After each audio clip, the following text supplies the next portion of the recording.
one of the questions I was going to ask last week was, should England play Afghanistan? I don't know what you think about that. In fact, we can talk about it now. Should England play Afghanistan? Oh, we're recording now? Yeah.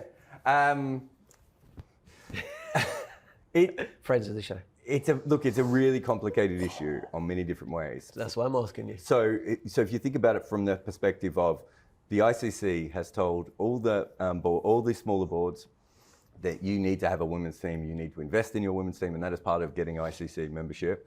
And then with Afghanistan, that is like, nah, you don't have to do that. So there's the ICC issue here.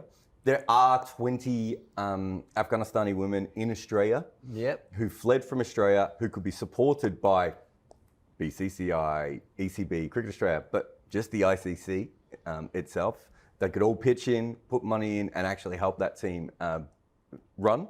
And we have seen that with Afghanistan in other sports before. So cricket is just not even trying to fix the women's cricket issue, right, from that point of view. Then you have the fact that my guess is, and I don't remember the full politics, but was England not actually involved in the war in Afghanistan as well? So it makes it a lot more complicated for countries like Australia and England to suddenly take a moral high ground in a situation when they were involved in a war in that country. It's the apartheid thing of do you think that not playing the Afghanistan men is going to change the Taliban's view on things? We have seen with the Olympics, when basically they were told you have to have Afghanistani women in the Olympics, and Afghanistan were like, no, we're not going to do that. And it's like, well, then your men won't be able to go. And then they said, well, maybe they can go as independents, separate to us before. So they have made some slight concessions before, and we know how important the Afghanistan men's cricket team is to Afghanistan culture at the moment. But I find it very hard to see how not playing them in bilateral matches is actually making a big difference. Either they have to be completely stripped of their status and say, you need a women's team, and if you don't have a women's team, there's a big issue here. Why is the ICC still giving the Afghanistan team their full funding if they only got one team and not two teams? Would be the way of looking at it. I don't really see how the England and Australian side of things is necessarily helping things. I would think if you're going to do it, it's a much more nuanced case, and we have to look at what Afghanistan's role is within cricket. And at the moment, I don't see why they're getting their full amount of funding. You know, Afghanistan are going up against Ireland, right? And Ireland have to spend so much money on the Irish women's team to get them to a certain state, because that is part of being in the ICC to get your money.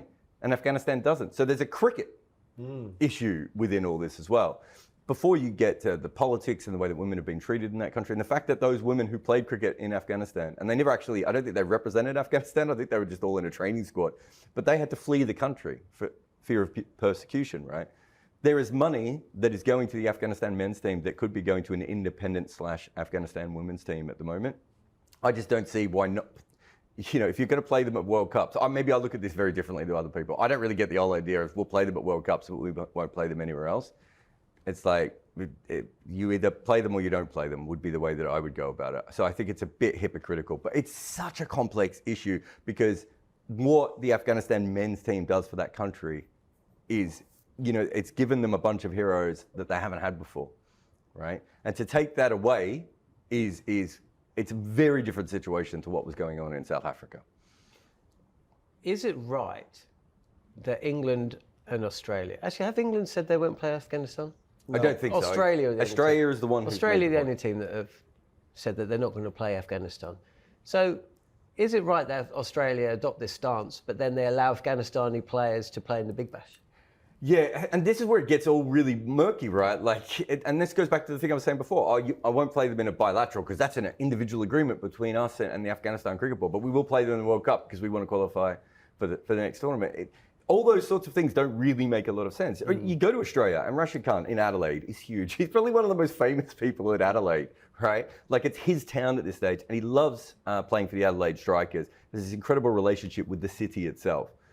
And so they're promoting Rashid Khan, and then they're saying, but we're not going to play your country. It is, you know, a weird sort of juxtaposition. And we see that in cricket, you know, all the time, sadly. And I just, if you're going to draw the line, I think you just have to draw the line, and you have to say at a certain point, why are they getting their full funding? Until they have a women's team, they should not be getting their full funding. And we will use that funding towards an independent women's team that we will grow up on the side. That, I think that actually makes, put it this way, the Afghanistani Cricket Board could be the most pro-women's cricket board of all time. They can't make a decision at this stage to have a women's side, right? It's not what the government of Afghanistan is going to accept, right? So this is not about cricket, is it? This is about a global politics issue. And that's why it's a lot more tricky than the Australians or any other country saying, oh, we're not going to play you bilaterally.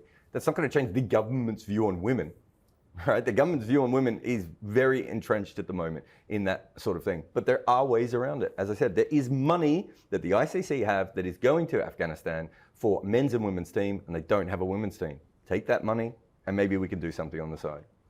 In the last 24 hours, the refugees, the Afghanistani female refugees, who are based in Australia, have signed an open letter to the ICC saying, let us compete as a refugee team. Yeah.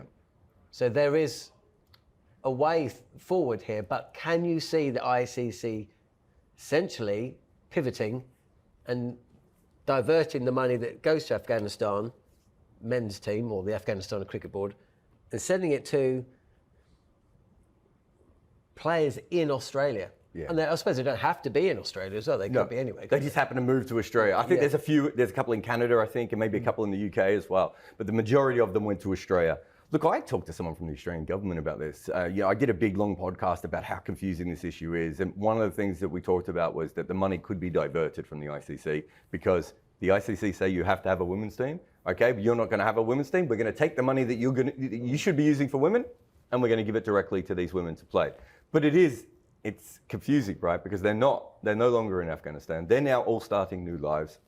They've not been in a cricket structure for a long time as well. So, the last couple of years, they haven't been playing as much cricket as they did before. It's fine for like 20 players, but what's the next generation do? Yeah. And what's the generation after that? But I think it's a symbol that cricket is actually trying to do the right thing and trying to support these women. All they did was go to camps and train and try and play for their country. And because of that, they've become refugees. I think if we're going to celebrate the Afghanistani men's team, I think as a sport, we have to back up the Afghanistani women's team. And currently they are, I think, around Queensland or something. I think a few of them are in Queensland. If that's what we have to do, and we all know that there's incredible facilities in Queensland with, academies and grounds and everything.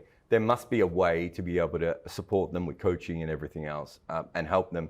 No one's expecting them to suddenly win a World Cup or anything like that. But even if we do that, it is a short-term solution because I don't know what the second and third generation does. But maybe in the short term, that's enough to make a statement of like, no, you have to have a men's and women's team. If you don't pay for it yourself, we're going to take that money and we're going to create this team.